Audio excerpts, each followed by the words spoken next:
All right, I'm back on. Okay. And if you can do me just a little favor when you go to the paint board, the palette, just turn it to angle it a little bit this way so I can see it a little bit more.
Get plenty of exercise stepping up and down on this thing.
What I do is I take this fan brush and I just kind of buff it like this so it knocks down the, you probably can see it, the glare of the brush strokes, because when I'm blasting them all over like this, you're going to have a little bit of glare. It's like right now I'm just getting a little bit of a uniformity, but I'm going to let things bleed through. So when I go back into the next session, you know, I'll have, I'm just sort of cutting some raw forms in. So when I go back in, I just continue to soften. So like it's going to take probably, well, it's hard to say how many different sessions, but I'm not sure if the camera picked that up where you're at, but like when I came back down here now, I can see the rocks, the forms a lot better because I knocked down, you know, like that glare as you cross back and forth with the strokes, the way the light's hitting it, it causes a bit of a visual problem for me.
I get some of that rust color that exists. You know, when you go up to the North Shore and you take those shots, you know, all that, you get those beautiful oranges that sits on the rock, then you get that funky lichen that's up there. Have you ever, you know, and it's not so much on this, but when I've gone up around Grand Moraine, you just sort of sit and look at the rocks. It's just pretty cool, but I want to kind of get a little bit of that in here before, to mix it in with these colors while they're still fresh.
Rest my hand.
So,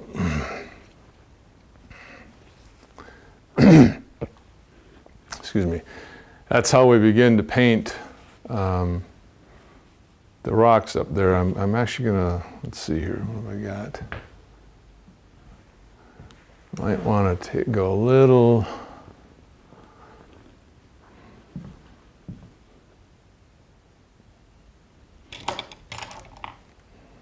check out my color study for a second here, and let's see.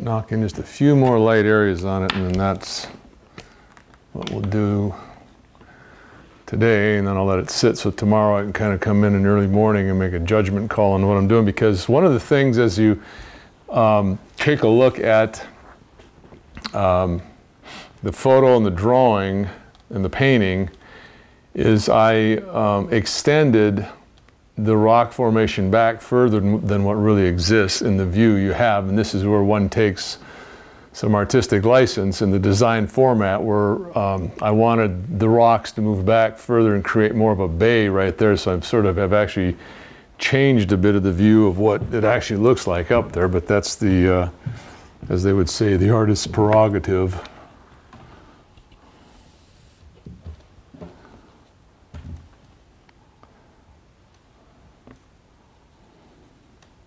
So I did that on a little sketch that I did before I put it up on the canvas here. God, get this junk, there we go.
Now, I'm going to do something quite different.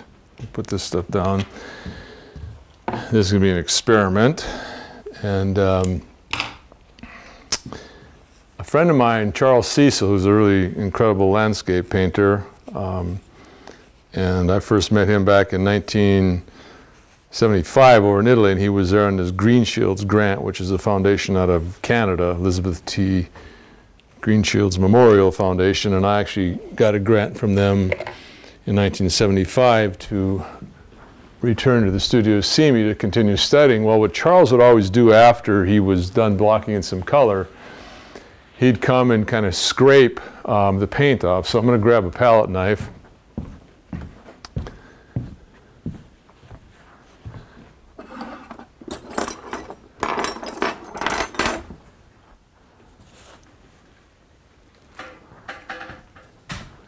And we're going to do a little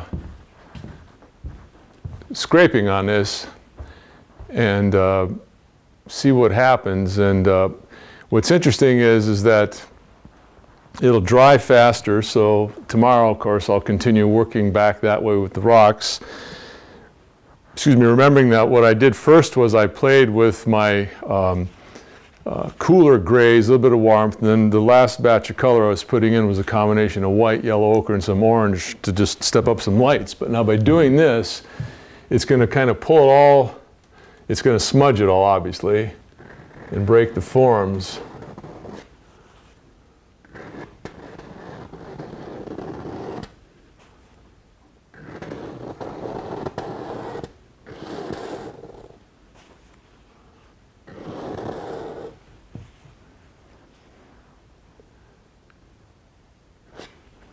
But you see how it makes it look a little bit more like rock?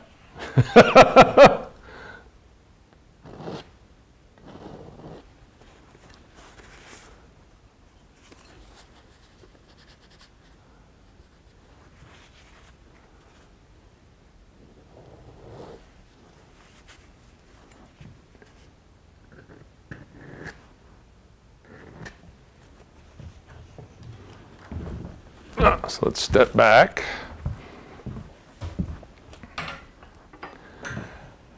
And I still will take and try this once just a little bit. I'm pretty satisfied with the results when I got there.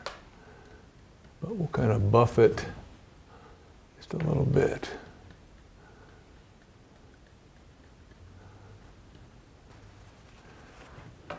And it's the nice thing about these big paintings is I do want to experiment with some things I've never done before, and this is certainly one of them. And the reason and it's really funny how I'd kind of forgotten about that's what Charles has done, but then it dawned on me that back before I met him, this painter that I was studying with, Warren Woodworth, back in the 72 to about before I went to Italy, he was an impressionistic painter, but he also would do that. And I, in all honesty, had completely forgotten about that. But I'm working on another painting, one of my Muse painting series, and I decided last week as I was experimenting with the rocks that I was going to do that. And when it came to the Navy painting, I know I'm backtracking for a second, but when I started blocking in the water around the figure of Ray, I spent this time getting the tones and the values the way I wanted them, but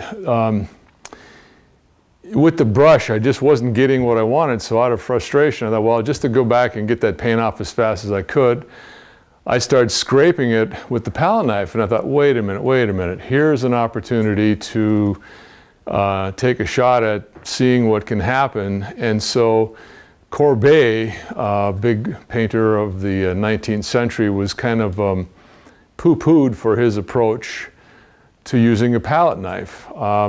But as time went on, he achieved some incredible effects, especially like with rocks or even with water and all that. So to get the kind of movement and the flow I wanted in a certain part of the Navy painting, I really went in with a palette knife, and it became a very exciting part of the painting. And that same thing will happen. So the water, as we look at the painting, that's, you know, kind of back up, that area up there will be like done very slick glass-like. And then down here, I'll play with the palette knife and move around, you know, patterns like you see over there. Of course, I still have to finish the color study.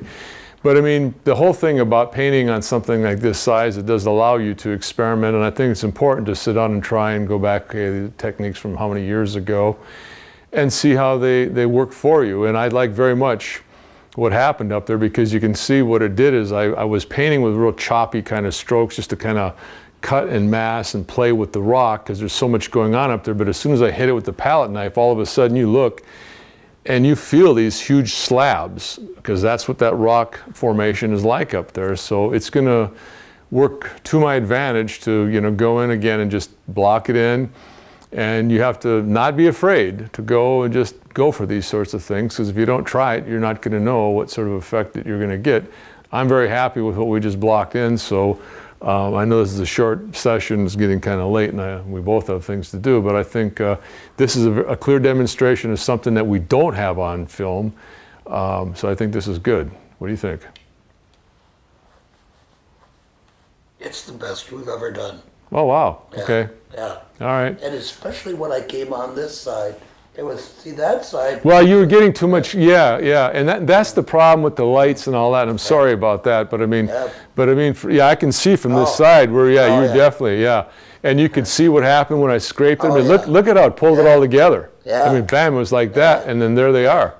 So, I mean, there's solid rock formation up there. And that's the other thing, when you sit down and look at a painting like this, you know, still life, for instance, when I paint still life, you know, I always tell my students, what you need to remember and understand is that you need to feel what it's like to be that apple or that bowl or that piece of cloth, because you're describing that sort of texture. So over here, okay, we got the wispiness of like the clouds, 9/11, so that's going to be, you want the paint to look and feel different. Here, we want it to be like a slab, these big slabs up those formations. And of course, when it comes to painting the icebergs, I'll have to treat them differently. We've already seen how I treat portraits and stuff like that.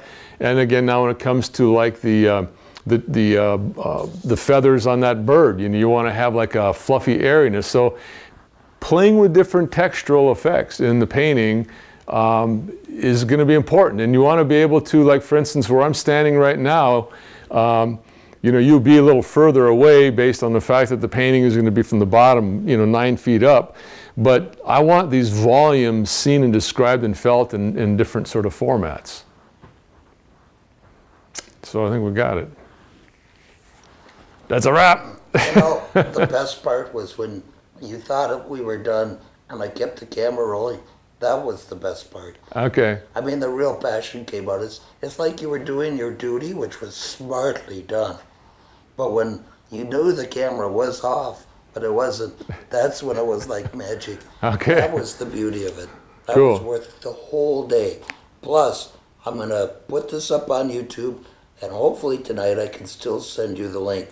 I'm only going to send you this 30. We don't have footage. You're like, well, let's just, because I mean, that was, I mean, all of a sudden it dawned on me, well, hell, let's scrape this rock. I mean, just, it was like, because when I started painting, that was not in my mind. It's all of a sudden I told you, I had not been painting it all yet today, so my brain needed to engage differently, because today's been like talking, this thing, that thing, and all that, and I had to review the brochure. So I was not, and then phone calls coming in. So my mind, when you walked in the door, was not in painting mode at all. When I picked up the palette, first 10, 15 minutes, I was not in painting mode. Then all of a sudden it just clicks. Yep. And then all of a sudden these floods of ideas and things start to come into my head, you know. And that's why for me it's always best to start painting early in the morning and have your day that way. But I knew today would be all over the map. Now tomorrow I'll be able to paint, which is, you know, is good. And then Thursday we're gone, you It's know. like when I go out into nature, the first 15 minutes is just being able to get my breath. Yeah. That's what you did, is you got your breath. Yeah. Once you got your breath, you were starting to now move more to the groove. Yep. And then at the end, when you were doing the scraping, it was like, whoa. And the feathering was really good. And I think it came through really nice. Good. I think it was. And sometimes I always want to go for shooting the basket, so I get so close.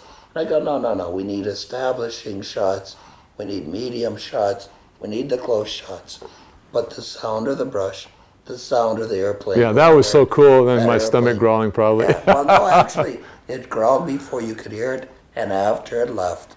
So I was sitting there going, don't crawl, don't. Because it comes through. And That's what I figured. That's what, oh, comes God. really through. I bet. It's especially with the mic right here, like, blah, blah, blah, you know.